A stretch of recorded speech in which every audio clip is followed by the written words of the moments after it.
સંત મહાપુરુષોની ઋષિમુનિઓની ભૂમિ છે.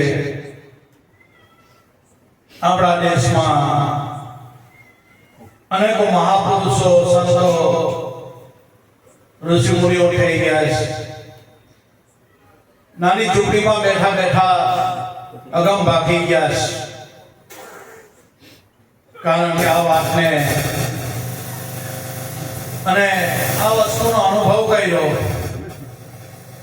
અને એમના ઘટમાંથી આ શબ્દ સ્વરૂપ ખરી પડ્યા.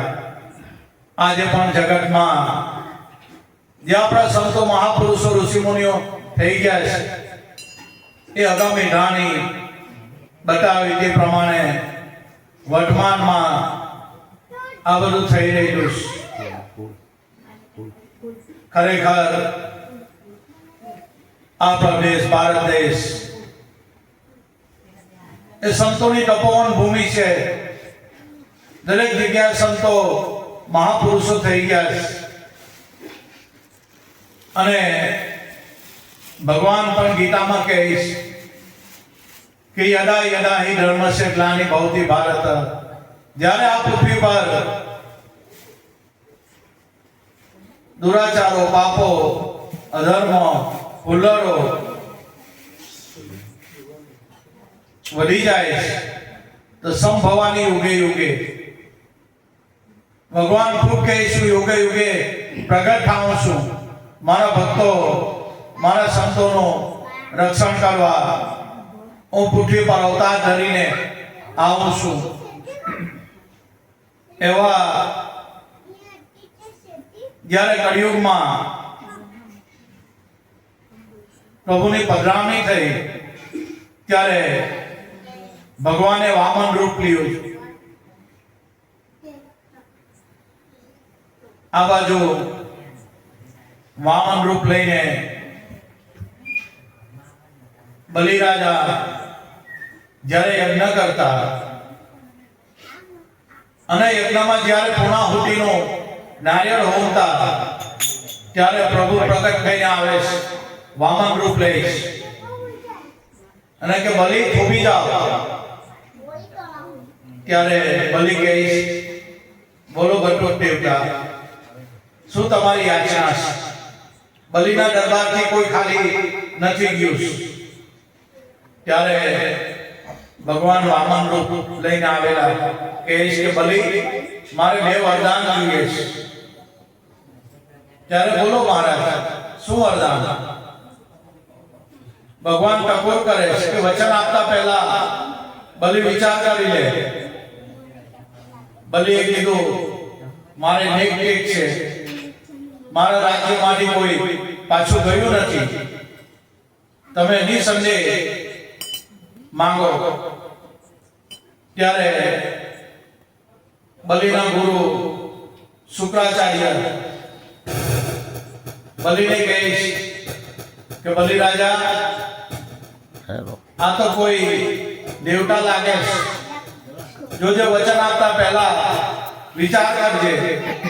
ત્યારે બલિ રાજા કહે કે ગુરુ મહારાજ, એકવાર વચન આપ્યું એ વાંચ્યું, બસ પછી જે થવું હોય તે થાય.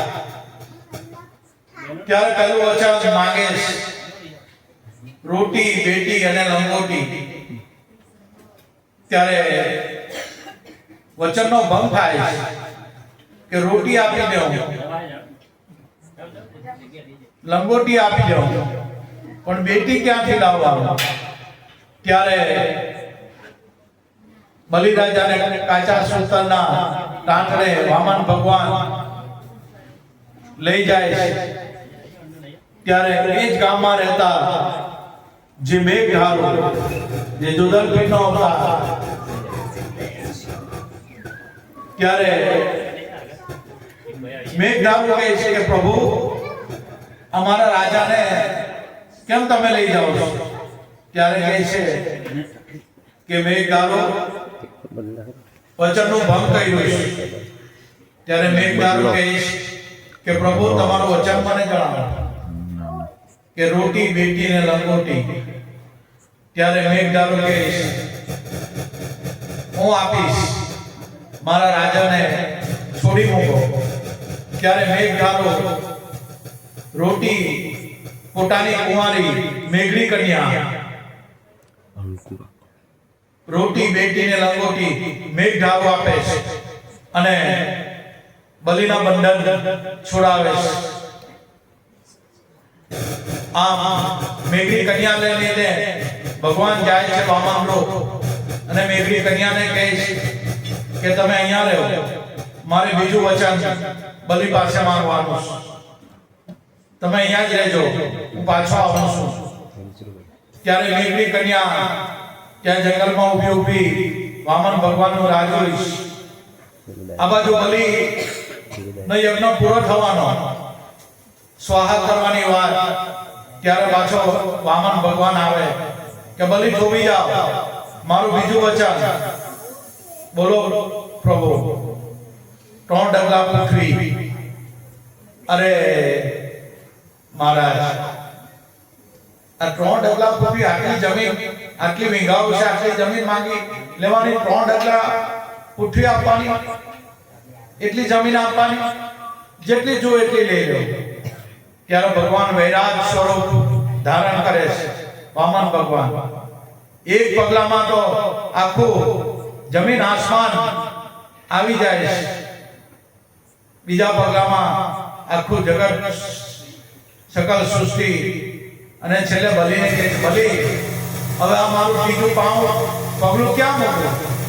ત્યારે બલિ રાજા કહે કે પ્રભુ હવે મારું માથું છે, બસ અમારા મસ્તક ઉપર તમારો પગ મૂકો અને મારું કલ્યાણ કરો પ્રભુ.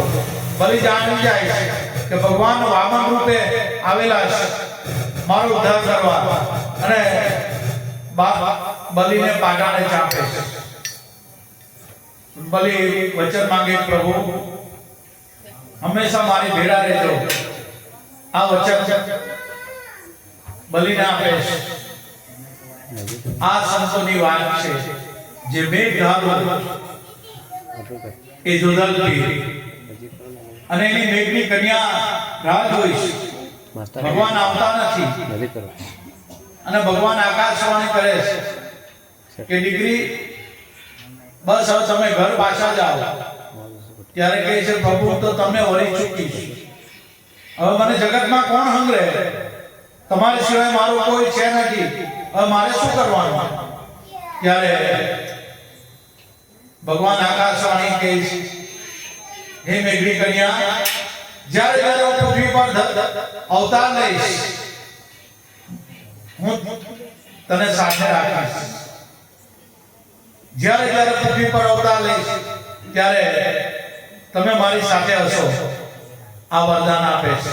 અને મેઘડી કન્યા આ પૃથ્વી માતાને પ્રાર્થના કરે છે અને પૃથ્વીમાં સમાઈ જાય છે. આ સંતોની ભૂમિ છે.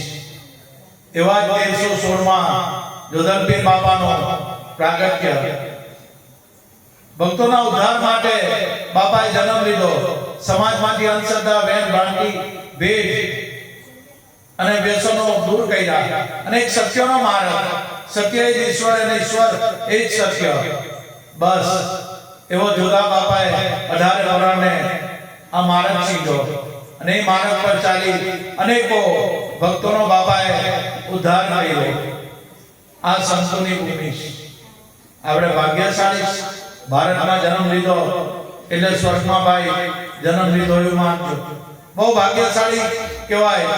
ભારતમાં જન્મ પ્રભુએ આપ્યો અને એ જન્મમાં પણ સાચા સદગુરુ મળ્યા એનાથી દુર્લભ છે. સાચા સદગુરુ મળ્યા પછી ગુરુમાં વિશ્વાસ, શ્રદ્ધા, ભાવ થવો એ વિશેષ પ્રભુની કૃપા છે. એટલે મારા વાલા ગુરુભાઈ, ગુરુ બહેનો, જોધર જોતનું પ્રાગટ્ય થાય છે. દરેક ભાવિક ભક્તજનો શાંતિ જાળવજો. બોલો જોધાલાલ પીર કી જય.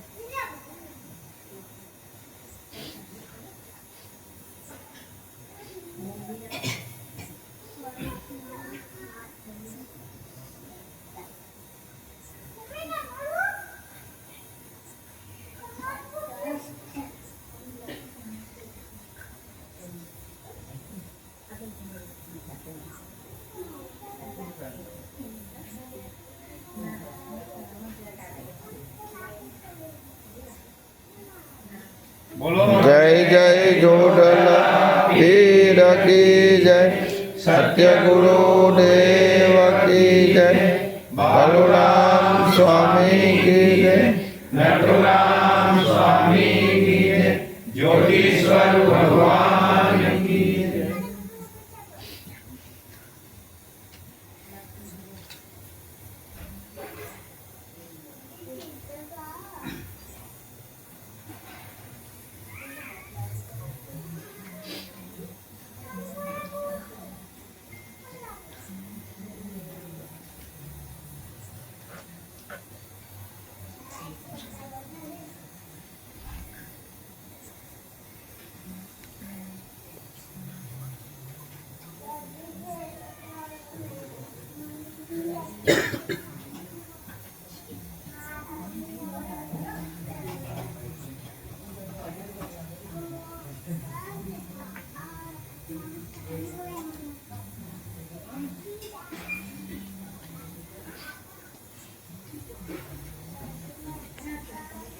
દરેક ભાવિક ભક્તજનો જોદર જોતના દર્શન કરી જાય,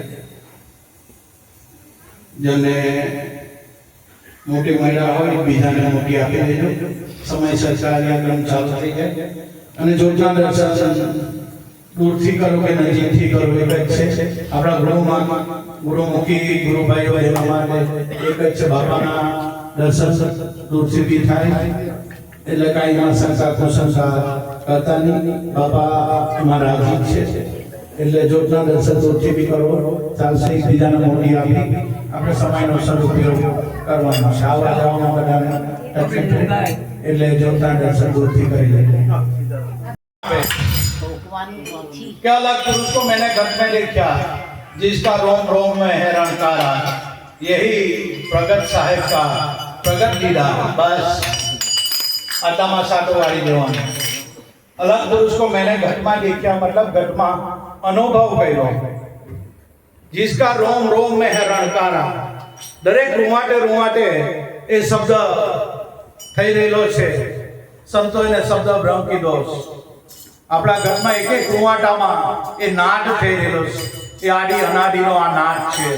પણ ભાઈ કોઈ સાચા સદગુરુ મળે અને નામ નિશાન બતાવે તો આનો અનુભવ થઈ શકે એમ છે. જ્યાં સુધી સાચા સદગુરુ નથી મળતા ત્યાં સુધી આ ઘોર અંધકાર જ છે. એટલે અલગ પુરુષ को मैंने घर में देखा जिसका रोम रोम में है रणकारा, यही प्रगट साहेब का प्रगट दीदार. આ સાહેબ છે એનો પ્રગટ આ દીદારો છે, આ સંતો બોલ્યા છે. ખરેખર આપણે ભાગ્યશાળી કે આવા અલગ ધણીનું ઓળખાણ સદગુરુ બાલુરામ મળ્યા અને એનો અનુભવ કરાયો.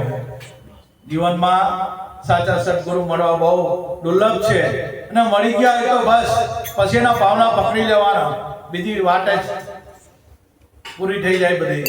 જ્યાં સુધી સદગુરુમાં ભગવાન ભાવ નથી થતો ત્યાં સુધી વાત અધૂરી રહી જાય છે. પણ જ્યાં અનુભવ થાય એટલે જેને ચલાવી રહેલો છે બસ એ આપણા ગઢમાં બેઠો છે, એ ગોવિંદ છે. ખરેખર આપણે ભાગ્યશાળી કે આવા સાચા સંતો સાચા સદગુરુ મળ્યા છે. પછી બાપા કે પધાર્યા, ભલે પધાર્યા આ ઘટમાં. બાર ગોપાલ તથા ભાવિક ભક્તજનો, આજે જે અવસર આપણે બધા ભેગા થયા છે, કારતક વટ પાછળ આપણે સૌ જાણીએ છીએ નટુરામ બાપાને દેહ નિર્વાણ તિથિ 57 વર્ષના વાના વહી ગયા છે. આજ કારતક વટ પાછળના દાડે ભાણનો અસ્ત થયો કે સદીમાં બાપાનો દેહ વિલય થાય છે અને રવિનું પ્રાગટ્ય થાય છે. ભાણનો અસ્ત થઈ ગયો અને રવિનું પ્રાગટ્ય થયું. આમાં હું સમજાય ના સમજાય. બસ આ જોવાની ખૂબી છે. એક બાજુ બાપાનો દેહ વિલય થાય છે કે સદીમાં ભાણનો અસ્ત થયો અને રવિનો ઉદય થયો. બસ આ જ રહસ્ય છે. આપણે સૌ જાણીએ છીએ. આપણા પરમ પૂજ્ય વડીલ ઈશ્વરભાઈ નાથુ બાપાની બહુ સેવા કરી. ઈશ્વરભાઈ એમના ઘરવાળા બેન નાથુ બાપાનો અહીંયા આસન દેતો આ ઘરમાં સેવા પૂજા બધી બાપાની બહુ કરી. ખૂબ ખૂબ એમનું જીવન ધન્ય થઈ ગયું છે. અને આજે એમના ચિરંજીવી મુકેશભાઈ મનોજભાઈ એમના પિતાજીનું નામ રાખ્યું છે. ધન્યવાદ છે એમને પણ. જો મા બાપના સંસ્કારો ને ભાઈ તો આ ચિરંજીવીમાં આવે છે. એવા ઈશ્વરભાઈના સંસ્કારો નાથુ બાપાનો પ્રતાપ છે. નાથુ બાપા ગયા પછી બી એમણે જુદા બિલકુલ નહીં ગણ્યા. મારો બાલુરામ એ જ મારો નાથુ બાપો છે. જેને આ નક્કી થઈ ગયું છે. ગાત તો બધાના અલગ અલગ હોય પણ હકીકતમાં વસ્તુ એકને એક જ હોય છે. એ આપણી ચામડાની આંખે દેખાય નહીં ભાઈ. જો દ્રષ્ટિ પલટાઈ જાય, અનુભવ ચક્ષુ ઉદય થાય તો આ વાત સમજાય એવી છે. બાકી તાહુડી ચામ દ્રષ્ટિ છે, તાહુડી આ પાંચ તત્વોનું ચામડું દેખાય છે ભાઈ. અને એ ચામડાની અંદર ભગવાન લાગે કોઈ ના લાગે. કારણ કે મને સ્વભાવ જ થઈ ગયેલો. દ્રષ્ટિમાં જે આવે જે દેખાય તે જ આપણે સત્ય ગણીએ, પણ હકીકત જે દેખાતું નથી એ સત્ય છે. આમ આપણા વડીલ ઈશ્વરભાઈ એમના ઘરવાળા માતાજી છે આજે માજી બહુ બાપાની સેવા કરી. નથુરામ બાપાની નથુર બાપા ગયા પછી પણ દેવ વિલય પછી પણ બાલુરામ બાપાની બહુ સેવા કરી. હંમેશા મોર સાથે જોડાયેલા. આટલા વર્ષોથી આપણા ઈશ્વરભાઈ મોર મંદિરે જે કઈ ફાગણ સુદ બીજ હોય ખરેખર આખા ગામમાંથી ઉઘરાણું કરીને લાવે, પોતાના ખર્ચે અને અનાજ પાણી મોકલાવે છે. ખૂબ ખૂબ ગુરુ પ્રત્યે અમને આ શ્રદ્ધા વિશ્વાસ હતો. એનું ભાઈ આ કામ છે એ એમને ખૂબ ખૂબ ધન્યવાદ આપવા પડે. આજે એમના ચિરંજીવી બી તૈયાર છે. એમાં પિતાજીના પગલે ચાલે છે. મનોજભાઈ, અમારા મુકેશભાઈ, ઘરનું સગળું પરિવાર આજે એમના ભાઈઓ છે. ચંપકભાઈ, જયેશભાઈ, હસમુખભાઈ, નામી અનામી બધા જ આવ્યા છે. ખૂબ ખૂબ બધાને ધન્યવાદ છે કે આ ગુરુ મહારાજ પ્રત્યે કઈ શ્રદ્ધા વિશ્વાસ છે અને આ બાપાનું નામ રાખ્યું છે. બહુ ધન્યવાદ કહેવાય ભાઈ. આ ગુરુ ભક્તિ ખરેખર એમને ધન્યવાદ. એમના માતા પિતાને ધન્યવાદ. આખા સગળો પરિવારને ધન્યવાદ છે. કારણ કે મૂળ ઘર નાથુ બાપાનું અહીંયા માતાજીએ તો બહુ સેવા કરી. ઈશ્વરભાઈના ઘરવાળા બેને બહુ માટે મને વાત કરે ને ઘણી વાર આપણે જે આંખમાં આંસુ નીકળી જાય. પહેલા તો એટલી ખરાબ પરિસ્થિતિ હતી ઈશ્વરભાઈ, પણ છતાં ગુરુ પ્રત્યે એવો ભાવ. અહીંયા ભેંસા બાંધેલા હતા તબેલામાં પણ એ ઈશ્વરભાઈ જમાડતા. ના મારા ઘરેથી કોઈ ભગત ભૂખો નહીં જવા જો. આ બધી વાતો હસમુખભાઈ, ચંપકભાઈ બધા જાણે એમના ભાઈઓ. મારા ઘરે આવ્યો ત્યારે કોઈ ભગત કે કોઈ સંતો ખાલી હાથે નહીં જાય અને એને જમાડવા વગર નહીં મોકલે. એવો ઈશ્વરભાઈનો ભાવ હતો. અને છેલ્લી ઘડીએ પણ હું મળવા આવેલો. અહીંયા વાતચીત થઈ રહેલી. કુદરતી જેવો એવી ઘટના ઘટી થઈ કે બાપા આ શરીરને કઈ બી થઈ જાય, શરીર છે ક્યારે હું થઈ જાય, મારા પોયરાને હાચવી લેજો. ને તમે જેમ આવતા નાથુ બાપાની કાઢતા વટ પાછળ એ ચાલુ જ રાખવાનું છે. મારા પોયરાને બધાને વાત કરીશ કે મોટી બાપાને બોલાવજો અને બાપાને પાઠ કરાવજો. આ ધારો આપણે ચાલુ રાખજો અને અમારા આખા કુટુંબના પોયરાને બાપા હાચવી લેજો. મેં કહ્યું ઈશ્વરભાઈ, અરે બાપા કઈ નક્કી નહીં. આ શરીર છે ક્યારે મારી પ્રાણ નીકળી જાય. આ છેલ્લી વાત થયેલી હતી. માતાજી પણ સાથે હતા અમારા. એટલે આ બધી ગુરુ મહારાજ કુદરત આવી વાતો કરાવે છે. ખરેખર એવો ઈશ્વરભાઈને ધન્ય. એમનું જીવન તો ધન્ય થઈ ગયું છે. બહુ બાપાની સેવા કરી. એમના સંસ્કારો છોકરાઓ પણ ચાલુ રાખ્યું છે. કારણ કે એમને પણ ધન્યવાદ છે. એમના ભાઈઓને ચંપકભાઈ, હસમુખભાઈ, જયેશભાઈ બધાને ખૂબ ખૂબ ધન્યવાદ છે સગડા પરિવારને બાપાનો ધારો ચાલુ રાખ્યો છે. સવાલ રહ્યો આધ્યાત્મિક લાઈનનો. જ્યારે જીવનમાં સાચા સદગુરુનું મળવું થાય આપણો જીવનનો આખો ટર્નિંગ પોઈન્ટ આવી જાય. ગુરુ નહીં બનાવ્યા તે પહેલા આપણે કેવા હતા અને અત્યારે હાલમાં કેવા છે તારણ કાઢો જાતે તારણ નીકળી જાય. એટલે અને જીવનમાં સાચા સદગુરુ મળવા એવા કોઈ બહુ દુર્લભ છે. એના મળ્યા હોય બસ તો એના પાવના પકડી લેવાનું, બીજી વાત કરી છે ગુરુ મહારાજને તન મન ધન કુરબાન કરી દેવાનું. ભાઈ એમાં એ નહીં રાખવાનું કચાશ. કારણ કે એ પ્રગટ સંતોએ પ્રગટ બ્રહ્મ જ છે, સગુણ સ્વરૂપ એ બ્રહ્મ જ છે. પણ આપણી દ્રષ્ટિમાં તો વિકાર છે. બાકી એકૂટ પરમાત્મા બોલી રહેલા છે. એની અધાણી ભવાની દાસ આપે છે કે મેં તમે જોજો રે આ જંત્રીનો બજાવનાર કોણ છે. નહીં એને તત્વ નહીં એને તાર, અવચનમાંથી વચન બોલે બહુ કરે પોકાર. તમે જોજો રે આ જંત્રીનો બજાવનાર કોણ છે. આ શરીરમાં કોણ બોલી રહ્યું છે? ભાણ બાપાએ કીધું છે કે હે મોરાર હે રવિ તારા ઘટમાં બોલે બીજો નહીં પરમેશ્વર, પોતે અજ્ઞાની આંધળો અડગો જઈને ગોટે. તારા ઘટમાં જે શબ્દ અવાજ થઈ રહેલો છે એ કુદરત પોતે છે, બીજો આની સિવાય બીજો કોઈ ભગવાન છે નહીં. ખોટવા જતા નહીં નિરાશા ઉત્પન્ન થાય. આની સિવાય બીજો કોઈ ભગવાન નથી. આ ભાણ બાપાની સામે સંતો કહે છે કે રવિ તારા ઘટમાં જે ખેલી રહ્યો છે, જે બોલી રહ્યો છે એ કોણ છે? બોલે બીજો નહીં પરમેશ્વર પોતે અજ્ઞાની આંધળો અડગો જઈને પોતે. નહીં એને તત્વ. આ જે શબ્દ અવાજ થઈ રહે છે ને એ પાંચ તત્વથી પાર છે. એને કોઈ તત્વ નથી. નહીં એને તાર, એને કોઈ શ્વાસ ઉશ્વાસનો તાર નથી. જો જે શબ્દ અવાજ દરેકના મનુષ્યના ઘટમાં જ થાય છે. આ અવાજ શબ્દ અવાજ મનુષ્યના ઘટમાં જ થાય છે. એટલે પશુ પંખી આ બધા જ છે. પણ મનુષ્યના ઘટમાં 16 કળા પુરાણ ભગવાને મૂકી છે. અને એ 16 કળાથી આ પરમાત્મા ખેલી રહ્યો છે. એની સિવાય કાંઈ છે નહીં. આ પાંચ તત્વનો કોઠરો છે. એ શબ્દ અવાજને કોઈ તત્વ નથી. એને કોઈ શ્વાસ ઉશ્વાસનો તાર નથી. વચનમાંથી વચન બોલે. આપણે જે શબ્દ બોલીએ છીએ એની અંદર બીજો શબ્દ બોલાય છે. પણ આપણી સુરતા ઝીણી થાય તો એને અનુભવ કરી શકાય. બાકી જે આપણે બોલીએ છીએ એની ઓઠે બીજો શબ્દ બોલાય. સંતો એની પર ધ્યાન રાખે છે, આપણે વિખરી વાણી પર ધ્યાન રાખીએ છીએ. બસ આટલો ફરક છે. વચનમાંથી વચન બોલે બહુ કરે પોકાર. ના જોવાય રૂપ એનો ના લેવાય પાર. એનો કોઈ પાર આવે, એનો કોઈ રંગ રૂપ આકાર છે નથી.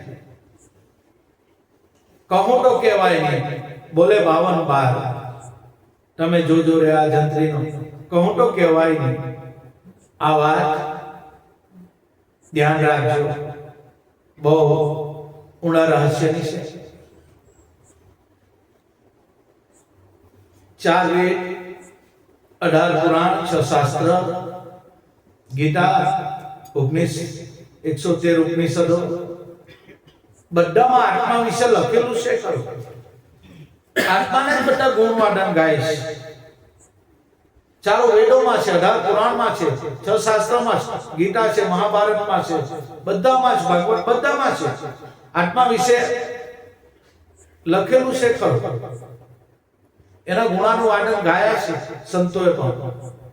અને બધા આ ચોપડામાં શાસ્ત્રમાં આત્મા વિશે લખેલું છે કે આત્મા અમર છે, આવતો જતો છે નથી. ને શાસ્ત્ર છેડી નથી શકતા, પાણી ભીજવી નથી શકતો, હવા સુકાવી નથી, અને શાસ્ત્ર છેડી નથી શકતા. આવું બધું શાસ્ત્રમાં છે.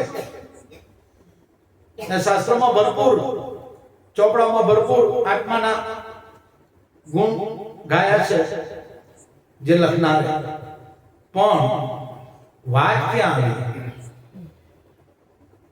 નક્કી કોણ કરાવે? નક્કી કોણ કરાવે? વાત તો મૂકી જ છે, પણ નક્કી કોણ કરાવે? આત્મા કેવો જેમ છે એમ એનો અનુભવ કેમ થાય એ કોણ કરાવે?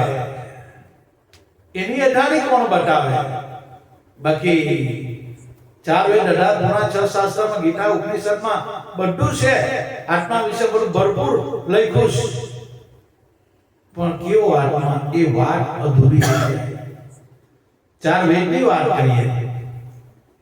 ચારો વેદમાં અહમ બ્રહ્માસ્મિ, તત્વમસી, અહમ આત્મા, આ બધી ચારો વેદના ચાર મહાવાક્ય છે.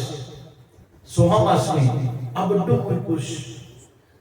પણ જ્યાં સુધી સદગુરુ નહીં મળે ત્યાં સુધી આત્મા કેવો છે એની ખબર પડે નહીં. જેમ સદગુરુ જેમ છે એમ બસ આત્માની અનુભૂતિ કરાવી દે.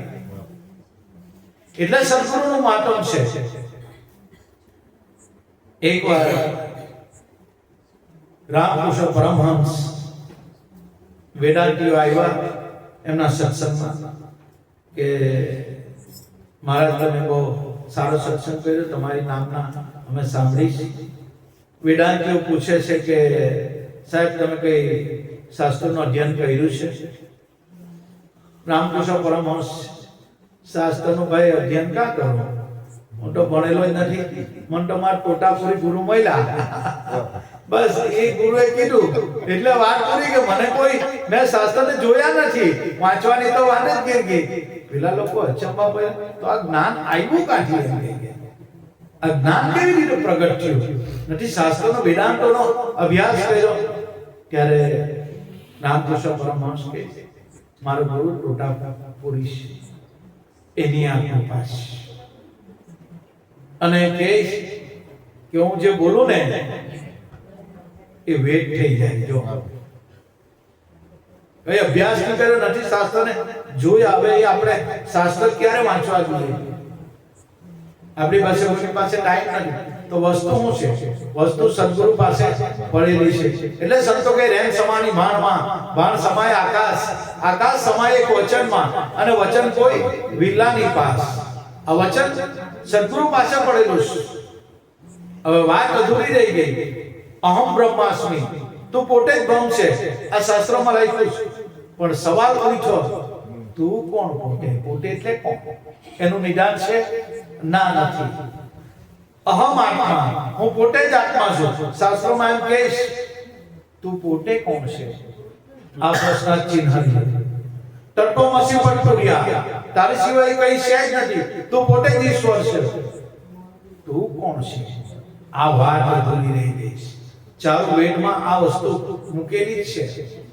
પણ જ્યારે સાચા સદગુરુ મળ્યા ત્યારે બાપાએ એક એવી વાત કરી અને એનો ઉકેલ બાપાએ કરી આપ્યો. મેં કહ્યું બાપા આ ચાર વેદ અમે ક્યારે વાંચી છીએ ને આ 18 પુરાણ ને આમાં આપણી ચાંચની ડૂબે ને એ કિડારે બધું મન કે તારે કઈ કરવાનું નથી, કઈ કરવાનું નથી. શું કરું બાપા?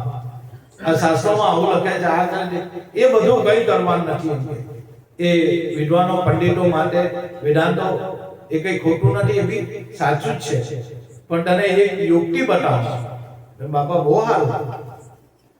બાપાએ કીધું જો સોહમ શબ્દ તારી સુરતા ધારજે, એના જવાબમાં શું આવે બસ એ નક્કી કરી નાખજે. બસ લે, બાપાએ આટલું જ કીધું. સોહમ શબ્દ તારી સુરતા રાખજે, સોહમ શબ્દની અંદર સુરતા રાખજે, અને એના રિપ્લાયમાં શું આવે છે, એના જવાબમાં શું આવે એ તારું સ્વરૂપ એ તું પોતે નક્કી કર. બસ આટલી બાપાએ ઢાણી આપી દીધી. બસ આ વાત બાપાએ કરી. ઘરે જઈને બાપાએ જે કઈ આપેલું મનોમંથન કર્યું. મનોમંથન કરતા કરતા કરતા કરતા એક એવો દિવ્ય અનુભવ થયો. અને દિવ્ય અનુભવ એવો થયો કે ભાનનો અસ્ત થઈ ગયો અને રવિનું ઉદય થવાનું થયું.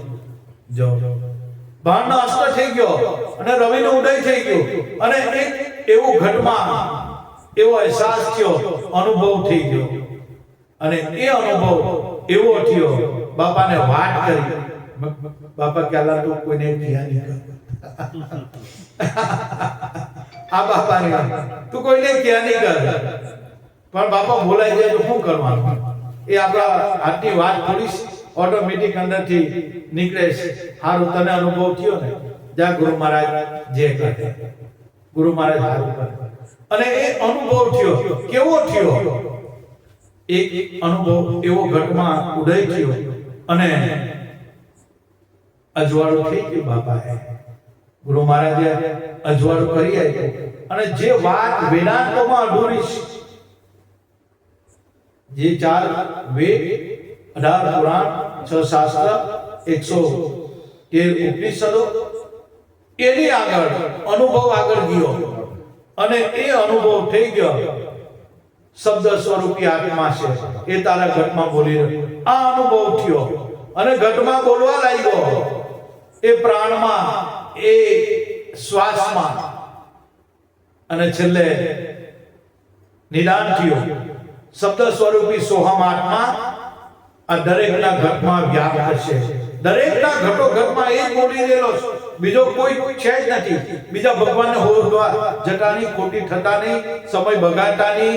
આપણા ઘરે આ કરોડોની મોડી બાપા રોપી ગયા છે. આલા કોઈ જગ્યાએ મને કે ભટકાતા નહીં, કોઈ જગ્યાએ સમય ખોટો કરતા નથી. આ ગુરુ મહારાજ આપેલો તને અનુભવ થયો, વાત પૂરી થઈ. બસ આ શબ્દ સ્વરૂપી સોહમ આત્મા દરેકના ઘટમાં રમી રહેલો છે. એનાથી જ બધું આ થઈ રહેલું છે. અને એ શબ્દ એ સર્જનહાર છે. એ શબ્દ એ સર્જનહાર છે. અને બાપાની શાન આવી ક્યાંક જ્યારે ધરતી આકાશ કઈ નહીં હતું ત્યારે હું હતો. એક બ્રહ્મ અવકાશ, એક શૂન્ય હતો.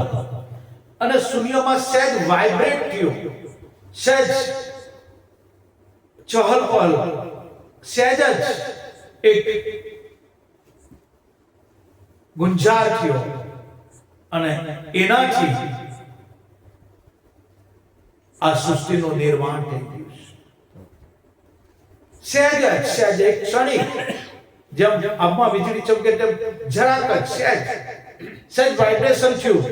એટલે તો સહજ સુખમાંથી હંસા પ્રગટ્યા. આ હંસ થકી મનને વાણી, આ વાણી મનમાં, મન પ્રાણમાં, અને પ્રાણ અલગ માંથી અલ્પાની. ये રીત जिसने जानी. બસ અનુભવ અર્કુદય થયો. આ વાત કોઈ નહીં કહે. કોણ કહેનારું છે આજે કે શબ્દ સ્વરૂપી સોહમ આત્મા દરેકના ઘટે? આ તો વાણીમાં લાવી દીધો એટલે જૂઠો પડે, પણ આ તો મગજ ફરે, મન જ બાપા. એટલે મને તો એમ કહે કે આમાં મારી જેવા 2-5 ગાંડા બની જાય તો સારું છે, બહુ સારું કહેવાય. તો આ ગાંડાની પણ જાણ છે, બાકી કોઈ કહે નહીં. ગુરુના બાળક હોય ને જેનો અનુભવ થયો એ સાનો નહીં રહે. મનસુરને હવે થયું. મનસુરના ગુરુ હતા તે મનસુરને ના કહેતા કે મનસુર અનલહક, અનલહક, અનલહક તું બોલમાં સમજ લે. ત્યારે કીધું कि गुरु महाराज मैं समझता हूं सब कुछ, लेकिन निकल ही जाता है, मैं क्या करूं? शब्द अवाज થઈ પડે છે તો હું કરું? મારા આટલી વાત નથી. અનલહક, અનલહક, मैं ईश्वर हूं, मैं खुदा हूं. मुस्लिम संतों इन्हें माने नहीं. अरे ये तो अपना जैसा व्यक्ति है, अपना जैसा इंसान है, उसको कोई खुदा कैसे मानेगा? कोई मानेगा? એટલે મુસ્લિમ લોકો વિરુદ્ધ છે. તો મનસુરને સૂર્ય ચડાવી દીધો, એની બોટી બોટી કરી દીધી. પણ મનસુરના એક એક બોટીમાંથી અનલ હક, અનલ હક, અનલ હક, અનલ હક જો એનું સર કલમ કરી નાખ્યું. પણ એની બોડીમાં એના રૂવાટ આપે આખું સર તો ઉડાવી નાખેલું. પણ એની રૂવાટે રૂવામાંથી અનલ હક, અનલ હક, અનલ હક આવો અવાજ આવ્યો. જો એટલે સંતો કહી ગયા કે પ્રાણ જાય પર વચન નહીં જાય. બસ આ જ વચનનો મહિમા છે, આ જ શબ્દનો મહિમા, આ સતનામનો મહિમા છે. અને ગુરુએ આપણને સતનામ આપેલું છે, એ નિજ નામ છે. બીજું કોઈ તંત્ર મંત્ર જંત્ર છે ને એવું માનતા નહીં કે બાપાએ મને મંત્ર આપ્યો, હું હરદિશે એને જપી આવ્યો. ના, આપણું અસલ સ્વરૂપ જ છે. એ શબ્દ સ્વરૂપી આત્મા દરેકના ઘટમાં હાજરા હજુર છે. પણ કોઈ જાણનહારા જાણે કોઈ ભોજન હારા ભોજે અને જાણન હારા જાણે. ભાઈ કોઈ અનુભવી અને વેડલા કોઈ જાણે આ વાત. બાકી એમ ગળે ઉતરે એવી નથી. એ અનલહક શબ્દ એટલે આપણી મુસ્લિમ ભાષામાં, આપણી ભાષામાં સો હું એવો પ્રાણમાં આ શબ્દ ગાજે છે. પ્રાણમાં તો ગાજે છે. હજુ જરાક અનુભવ આગળ લઈ ગયા તો આ રૂવાટામાંથી એ બોલે છે. એ રૂવાટામાંથી બોલે છે. અમારે એકવાર દૂરાંતરે જવાનું થયું. સત્સંગી માણસ આવ્યા, પ્રભુનો પ્યારો, બધી રીતે કમ્પ્લીટ, અનુભવી અને ગુરુ પ્રત્યે જાન નિશાવર કરે એવો ભાવુક નિરાલો માણસ. એને બીજા રૂમમાં સોડાવ્યા. બીજા રૂમમાં સોડાવ્યા તો એના ઘટમાં રહેલો શ્વાસની અંદર ધ્વનિ થાય છે. એ બહાર સંભળાય. જો એવા બી ભારતમાં સંતો છે. બીજા રૂમમાં હોઈ ગયો ભાઈ, પણ એના પ્રાણમાં જે શબ્દનો અવાજ થાય છે એ રૂમની બહાર સંભળાય. મતલબ કેટલો પચાવેલો હોય આ શબ્દને, કેટલો એનો અભ્યાસ કરેલો હોય કે એના રૂવાથી, એના શ્વાસ ઉશ્વાસમાંથી આ જ નામ બોલે. આ નામની તાકાત, આ સતનામની, આ શબ્દની તાકાત છે. અને એ જ શબ્દ અવાજ કરી રહેલો એ કોઈ તમે મેં બનાવ્યો નથી. આપો આપ જ મનુષ્યના શરીરમાં એ શબ્દ અવાજ થાય છે. કોઈ ઘટમાં નથી થતો. બીજા મનુષ્ય, પશુ, પંખીઓમાં આ શબ્દ અવાજ નથી થતો, પણ મનુષ્યને ભગવાને એવી સોળે કરા પુરાણ બનાવી કે આને પહેચાની શકે, અનુભવ કરી શકે. એટલે મારા વાલા ગુરુભાઈ, ગુરુબહેનો, ગુરુએ નામ આપેલું એ નિજ નામ જ છે. ભગવાને કોઈ જગ્યાએ હોડવા જટાને સંતો નક્કી કરાવે, નક્કી કરી લેવાનું, બસ વાત પૂરી થઈ જાય, બીજું મૂકી દેવાનું, કાઈ નહીં. સંતો કહે એટલે સાચું, બસ. પણ ભાઈ, ગુરુ से लगनी कठिन मेरे भाई, गुरु से लगनी कठिन. લગ્ન લાગ્યા વિના પાર ના પહોંચે. જ્યાં સુધી ઈશ્વર પ્રાપ્તિ માટેની આપણામાં તલબ નથી, આમાં આગ નહીં લાગે શરીરમાં, ત્યાં સુધી કઈ નહીં થાય ભાઈ.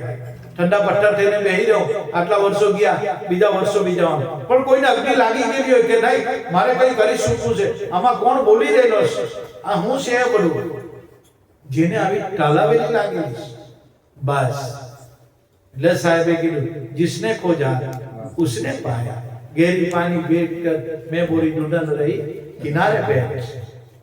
મોટી લેવું તો મત દરિયે જવું પડે. કિનારે કિનારે મોટી મળે નહીં, એ તો મત દરિયે જવું પડે ભાઈ, જંપલાઈ જવું પડે, મરજી વાત થવું પડે. એટલે મારા વાલા ગુરુભાઈ, ગુરુબહેનો, બાપાનો પાઠ મંડાયો છે.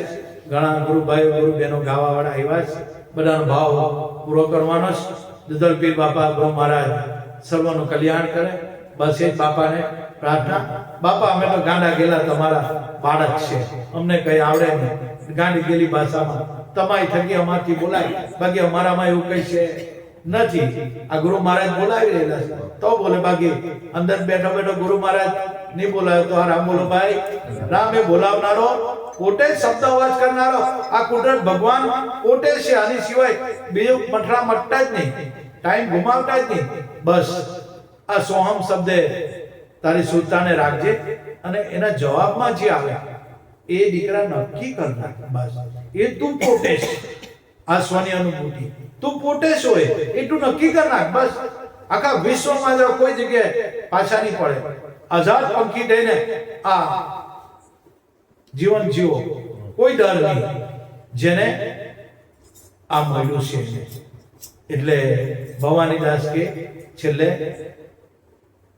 કે તમે જોજો રે આ જંત્રીનો બજાવનાર પહોંચે. જ્ઞાન ધ્યાન છંદ રાગ પહોંચે નહીં વિચાર. ભોજનિયા એને ભાવે નહીં વચનનો આહાર. કયો ભોજનિયા એની ભાવે? આપણને તો લાપસી દાળ ભાત શાક આપે ને ખાવાની મજા આવે એ ભોજનિયાની વાત સંતોએ કરી નથી. સંતોનો મર્મ ભાષામાં ભવાની દાસે વાત કરી. કયા ભોજનિયા? કામ, ક્રોધ, લોભ, મોહ આ બધું એને ભાવે નહીં. વિષય વાસના એને ના એ ભાવે નહીં. ગુરુ નહીં બનાવે ત્યાં સુધી આ મનગમતા ભોજન ભાવતા હતા, હવે નહીં થાય. અમારે ઈશ્વરભાઈ કહે કે બાપા હવે ઉંમર થઈ ગઈ એટલે બોલાપસી દાળ ભાત ખવાતું નથી. હવે એક ટાણું કરી લાગ્યું કારણ કે હવે ભોજનિયા ભાવતા નથી. બસ આમ જ થાય. ગુરુના દરબારમાં આવે તો આ બધી આપોઆપ બધું છૂટું થઈ જાય. ભોજનિયાને ભાવે નહીં. વચનનો આહાર, જો વચનનો આહાર, શરીરને દાળ ભાત શાકની જરૂર છે પણ આ વચનનો આહાર, જે શ્વાસ ઉશ્વાસમાં જે શબ્દ અવાજ થઈ રહ્યો એ વચન છે. એ વચનનો આહાર જંત્રી ભવાની દાસની જેને નામનો સંતોએ નામનો આધાર આપ્યો. શેષ આખર ધૂન લાગી આ વચનનો રણકાર. બસ આ વચનનો રણકાર છે. દરેક જપો મન રામ નામ રણકાર. જો વચનનો રણકાર થઈ રહેલો છે. એ વિશ્વ ધ્વનિ છે. આપણામાં જે ધ્વનિ છે ને એ ધ્વનિ આ ધ્વનિમાં સમાઈ જાય, વિશ્વ ધ્વનિમાં. બસ એટલે વાર્તા પૂરી થઈ જાય. એટલે મારા વાલા ગુરુભાઈ ગુરુબેનો ખૂબ ખૂબ ધન્યવાદ. બાપા દરબારમાં બેઠા છે, બધા દૂર દૂરથી ગાવાવાળા આવ્યા, ભક્તો આવ્યા, ભલે આવ્યા. આવી લગ્નની હાડા ચાલે છે છતાં બધા આવ્યા. બહુ અભિનંદન છે. કોઈ સારું કહેવાય. લગ્ન વિશે એક વાત આવી ગઈ. અમારા ભાઈના લગ્ન હતા તે દાડે બીજ હતી. બધું લગ્નની તારીખ નક્કી થઈ ગઈ, બધું થઈ ગઈ. બીજ આવી એટલે મેં ભાઈને ના પાડી. મેં કહ્યું હું બીજમાં નહીં, લગ્નમાં નહીં. કે ભાઈ કેમ નહીં આવવાનું? તમારી વગર અમારે કઈ રીતે લગ્ન કરવું? અમારી બીજ છે, બીજમાં હું નહીં આવું. પેલા છોકરી વાળાને ફાવે નહીં કે બીજ સિવાય અમને નથી ફાવતું. મેં કહું જાઓ છોકરી વાળાને નાખી દો, બીજા વારે આપણે નક્કી છે. ને તમારે જવું હોય તો જાઓ પણ હું નહીં. બીજ મારી પહેલી, પછી બધી બધી બાબતો. જ્યાં સુધી ગુરુ વાલા નહીં લાગે ને, સમાજમાં બધા કાર્ય હોય, બધું જ હોય. લગ્ન તો જિંદગીમાં એક જ વાર. તો બાપા તો રોજ ના આપણા ઘરે આવે. લગ્ન તો ખાલી એક જ વાર થાય જિંદગીમાં. હવે આપણે 50, 60, 70 વર્ષ થઈ ગયા. હવે આપણે ડીજે નો કોઈ શોખ હોય આપણને? ના બાપા લગ્ન. મેં કહું શું છે લગ્ન? કઈ બાપા ડીજે છે. હવે 60 વર્ષે હું ડીજે બોલાવું? તો ગુરુની વાતને કઈ સમજ ભાઈ, વસ્તુને સમજો. કઈ જગ્યાએ કયો સમય આપણે ફાળવવાનો. યુવાન મિત્રો કે ચાલો ભાઈ હવે ડીજે છોકરાઓને શોખ હોય જાય. હવે 60 વર્ષે ડીજેમાં હું જવાનું? આપણું કઈ કામ છે ડીજેમાં? કઈ નહીં બાપા, લગ્ન છે તો જા ભાઈ. લગ્ન તો જિંદગીમાં એક જ વાર. બાપા તો રોજનો જ આવીને ઘરે બે. કહેવાનો મતલબ ગુરુથી કોઈ પણ વસ્તુ, દુનિયાની કોઈ બી વસ્તુ વાલી નહીં રાખવા દો. એ ગુરુ જેને વાલા લાગે ને બસ તો વાત પૂરી થઈ જાય. ફેરો ફેરો સફળ થઈ જાય. બોલો સત્ય ગુરુ દેવની જય. વિજયભાઈ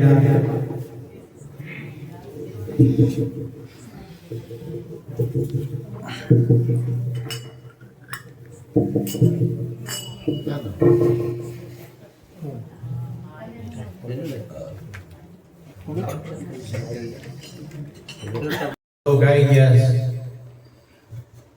કે આંબો અખંડ છે. બહુને ભાવે. કયો આંબો? કયો આંબો અખંડ છે, અમર છે? કયો આંબો? અમારા અમરતભાઈ મોર ગામમાં બહુ આંબા રોજ પાસે. એ અમર છે ના? સંતો જે મહાપુરુષો વાત કરે છે આંબાની, આંબો અમર છે પણ કોઈ ભૂમને ભાવે. મોરાર સાહેબ એના ગુરુ રવિરામ પ્રતાપે બોલે છે કે આંબો અમર છે, કોઈ ભૂમને ભાવે. શબ્દ એ અમર છે. સતનામ એ અમર છે. જે ગુરુ મહારાજે નામ આપેલું છે એ નિજ નામ છે, અમર છે. એ કોઈ દાડો મરતું નથી. દેહનો નાશ થાય છે, પણ ગુરુ જે શબ્દ આપ્યો, સતનામ, સદવચન, ગંગા સતી એને વચન કીધું. ત્રિકમ બાણ ખીમ મોરાર ગંગા સતી રૂપાડે માંડે જેસલ તોરલ, એને સત શબ્દ કીધો. કબીર સાહેબ એને સતનામ કીધું. બધું એક જ આવે છે. એ મોરાર સાહેબ કે અમર છે, પણ કોઈ મોમને ભાવે. ધરા તપાસી બીજ વવરાવો જો. જ્યાં સુધી આ ધરા સાફ સુફી કરીને બરાબર બીજ નહીં વાવો ત્યાં સુધી એ આંબો ઉગે એવો નથી ભાઈ. આમાં પૂરું કપટ કામ રોડ લોટ મોટું ભરેલું છે ત્યાં સુધી એનું ફલીકરણ નહીં થાય. બાકી વસ્તુ તો અમારા જ આપેલી સદગુરુએ. એ નામ છે, વચન છે, શબ્દ છે, એ અમારા જ છે. પણ કોકની સુરતા એની અંદર સમાય, બધાને નહીં. જો કોકની સુરતામાં જ એ રમી રહ્યો છે. ભગવાને કોઈ જગ્યાએ ઓઢવાની જતા, એ આપણી સુરતામાં જ હંધાઈ રહેલો છે. એ આપણી સુરતામાં જ છે. પણ જ્યારે બ્રહ્મની સદગુરુનું મળવું થાય ત્યારે એ ઢાણે એને ઓળખાઈ દે કે લે આ તારો સાહેબો, આ તું પોતે જ છો. તારાથી ઈશ્વર જરાક બી છેટા નથી, તારું જ સ્વરૂપ છો. પણ આ તો ભ્રાંતિના ભૂલ્યા, ભો ભૂલ્યા. સદગુરુ વિના તારા કોણ ખોલે? સાચા સદગુરુ જ્યાં સુધી નથી મળતા ત્યાં સુધી આ વાત અધૂરી જ રહી જાય છે. બાકી આંબો તો અમર જ છે. કોક ભૂમને ભાવે, ભજન ગાય પણ આંબા આંબા આંબા કર્યા કરે. આપણે કયો આંબો કોઈ પૂછે તો એનો આપણી પાસે નિચોડ હોવો જોઈએ. સંતો કહી ગયા છે. અને આ મોરાર સાહેબ રવિરામના શિષ્ય, જામ ખંભાળિયા ગામ, અને મોરારના શિષ્ય દાસ જીવણ. ગુરુ પ્રત્યે એટલો બધો ભાવ એ જીવનદાસને કે મોરાર વગર ચાલે ને. પણ એ લોકો રહે અલગ અલગ. કેટલા ગામ છેટો દાસ જીવન રહે અને મોરાર સાહેબ ખંભાળિયા. ગુરુ ભલે જોજન દૂર રહેતા હોય પણ આપણી સુરતા એની હાથે કનેક્ટેડ હોય તો એ દૂર લાગતું નથી. ગુરુને બોડીને નથી જોવાનો. જો એના શરીરને જોવે તો બહુ ખોવાનો વારો આવે. કોઈ દાડા સદગુરુના શરીરને ના જોવે. પાંચ તત્વનું પુત્રું તમારું મારું છે એવું જ છે. આત્મજ્ઞાની સંતોને કઈ માટે હિંગણા નહીં ઉગે, આપણા જેવા જ હોય. પણ એ જીવનની સુરતામાં આ મોરાર સાહેબ હંડાઈ ગયા અને કોલ કર્યો. જીવનદાસે કીધું કે ગુરુ મહારાજ, અંતિમ વેળાએ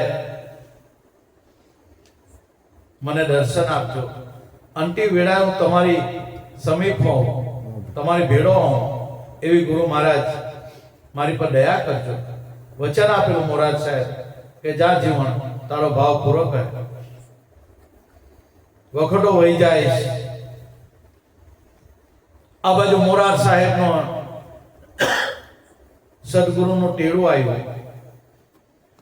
એના સદગુરુ રવિરામનું ટેડું આવ્યું. સ્વધામ જવાની તૈયારી. અને ગુરુ મહારાજનું ટેડું આવે એટલે આપણે બધાએ જવું પડે. એમ મોરાર સાહેબનો સમાધિ લઈશ. સમાધિ લીધા પછી દાસ જીવન ખેતરમાં બિચારો કામ કરતો, મજૂરી કરતો, સામાન્ય આપણા જેવો માણસ, ગરીબ માણસ.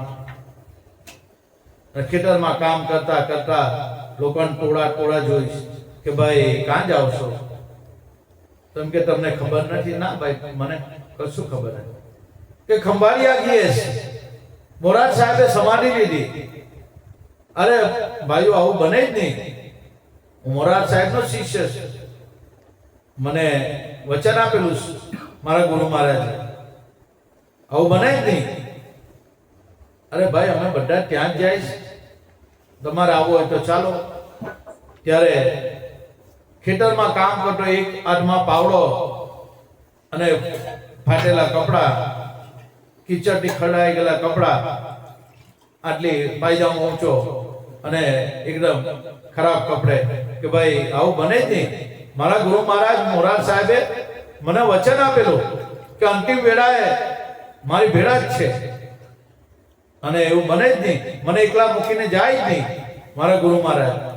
અરે ભાઈ, અમે વાત સાંભળીશ ને આ સત્ય વાત છે, તમારે આવવું હોય તો ચાલો. ભેળા ભેળા જઈશ, ખંભાળી આવે અને મોરાર સાહેબે તો સમાધિ લીધેલી, દફન વિધિ કરી દીધી, બધું કાર્ય પૂરું થઈ ગયું. અને એને કોઈ જવા નહીં દે, આને કારણ કે એક હાથમાં પાવડો, કિચડ કાદવથી ખરેલા ખેતરમાં કામ કરતો આપણા જેવો માણો ભાઈ સામાન્ય, ને મોરાર સાહેબના બધા ઘણા શિષ્યો એને જવા નહીં દે કે ભાઈ, આ તમે કોણ, કાંથી લાવ્યા આ ભાઈને? પછી એક ગુરુભાઈએ કંઈ કીધું કે ભાઈ, ગમે તેવો છે, મોરાર સાહેબનો શિષ્ય છે, એને જવા દે, એના દર્શન કરવા દે. એને ગમે તો આપણો જ ગુરુભાઈ છે, કોઈ વિવેકી પુરુષે કીધું આપણો જ ગુરુભાઈ છે, ભાઈ ને જવા દે. અને મોરાર સાહેબની સમાધિ ગયા અને લેમ કે દર્શન કરી, દર્શન કર્યા અને કહે છે કે ભાઈ, આરાધ કરે છે. એ દાસ જીવનને કહે, દાસ જીવન કહે કે ગુરુ મહારાજ, તમારે આવું કરવાનું? તમે મને વચન આપેલું, આ તો વચનનો ભંગ થયો, હવે મારે શું કરવાનું? તમે કહેતા કે છેલ્લી ઘડીએ મારી ભેળા જ છો તમે, આ તો તમે એકલા વિદાય દીધી. ત્યારે અંદરથી અવાજ આવ્યો કે જીવન, મારા રવિરામ સાહેબ, મારા સદગુરુનું ટેડું આવ્યું એટલે મારે સ્વધામ જવું પડે. મારા ગુરુ મહારાજની આજ્ઞા થઈ ગઈ એટલે મારે દેહ છોડવો પડે. તો ગુરુ મહારાજ, આપણું વચનનું હું? તમે મને વચન આપેલું એનું હું? ત્યારે મોરાર સાહેબ કહે કે જીવન, ઇતિહાસમાં કોઈ એવા બનાવ છે કે જેણે મોતને પાછું ઠેલવો હોય? હા, રાજજીવન કહે પિતામાં ભીષ્મ ઉત્તરાયણ થાય ત્યારે આવશે ને 6 મહિના મોતને પાછું ઠેલવી દીધું. તો મોરાર કે જીવન, જા આપણા બાર જો ગુરુ મહારાજ કેવા, એ ગુરુ અને શિષ્યનો સંબંધ કેવો, એ પ્રેમને ટાંટલે તોડાયેલો છે. ગુરુ અને શિષ્યનો આ સંબંધ છે, એ સત શબ્દથી જોડાયેલો છે. એમ કરી સમાધિમાંથી ઉઠા થયા મોરાર સાહેબ. જીવન તો પગમાં પડી ગયા કે ગુરુ મહારાજ, મારે વચન ખાતર આ તમે જાયગા. ગુરુ મહારાજને આ ગુરુ શિષ્યનો સંબંધ છે ભાઈ, આ કઈ આપણો જેવો તેવો નાતો નથી ભાઈ. ગુરુ શિષ્યનો આ સંબંધ છે. ગુરુ શિષ્યમાં, શિષ્ય ગુરુમાં ઓળખોટ છે. આમ કરીને મોરાર સાહેબ 12 મહિના સુધી અમે ગયેલા ખંભાળિયા. ત્યાંના સંતો, ત્યાંના જે કઈ ભક્તો હતા તેમને બધી વાત કરી કે પછી મોરાર સાહેબ 12 મહિના એના રૂમમાં જ રહેલા અને ભક્તો સત્સંગે દર્શન માટે આવતા, અમુક સમય દર્શન આપતા અને પછી એ મોરાર સાહેબ એ રૂમમાં જ રહેતા. આ ભારતના સંતોષ, આ તાકાત છે નામની. જે ગુરુ મહારાજે તમને મને જે નામ આપેલું છે એ મોરાર સાહેબ કે અમર છે, એ અમર નામ છે. એ કઈ જેવું તેવું મંત્ર, નાનો મંત્ર નથી ભાઈ. એ રીતે ખપાવતા નહીં, એનું સ્મરણ કરજો, એ શબ્દ વિચારજો તો રસના ઘૂંટડા ભરાય. આ તો હવે કોને કહી જાઉં, આ તો ભડકો થયો હા. અને રોમ રોમ માં લાઈ લાગી હા, ભાઈ. કહે બાળ મનોજ બાલુરામ પ્રતાપે કોને કેવા જામ હવે આ કોને કેવા જામ ભાઈ કેવાય એવી વાત છે આ? ના બસ સમજી લેવાનું છે આ તો. બોલો સત્યગુરુ દેવ દેવ કી જય. આપો જયેશભાઈ ના